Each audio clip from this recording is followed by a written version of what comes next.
One proven technique I've always used when I do oil changes is to pre-fill my filter if able. I know some of them you might not be able to pre-fill it just based on the way you have to install it. So I typically pre-fill it. Obviously make sure you use some new oil to lubricate the rubber seal and make sure that the old rubber seal is off. So if we look on, have one last opportunity to check, we'll just grab this old one real quick. And flip it over, try not to create a mess.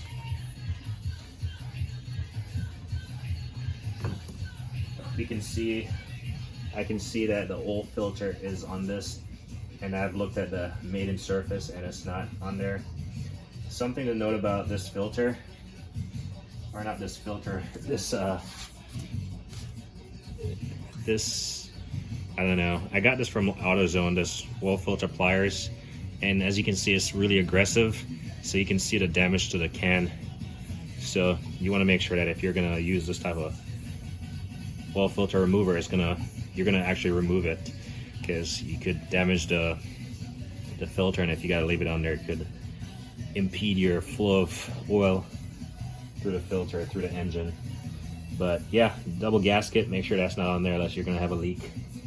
We'll put this back over here, keep it draining, clean this guy up. What else?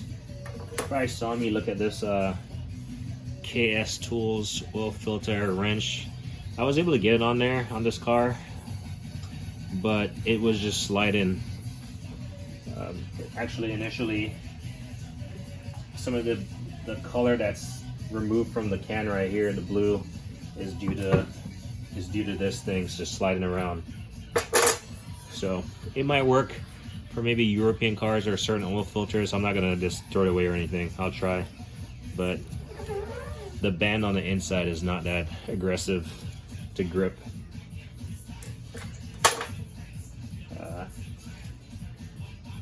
When I was trying to remove the oil filter, I just unscrewed it. I didn't use this thing. I'm gonna try to use this to install it, see how well it works.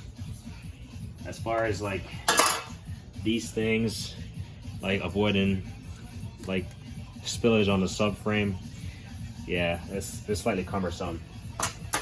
This one is actually made for my TL specifically, so I'll try it on there and see.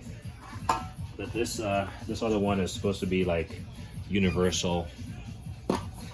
Kind of cumbersome when you start doing stuff like that.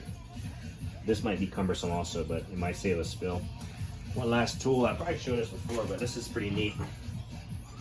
So I had my car running for a while to warm up the fluid, and basically I suspect the oil was hot, so when I cracked that bolt, that drain bolt, this thing has a magnetic end to it, and I was able to just put it on there and twist it off at a safe distance, and it retained the plug. It retained the drain plug when it fell off, so it didn't go crashing into the drain bucket there. But pretty nice, made by OTC. That's the model number right there.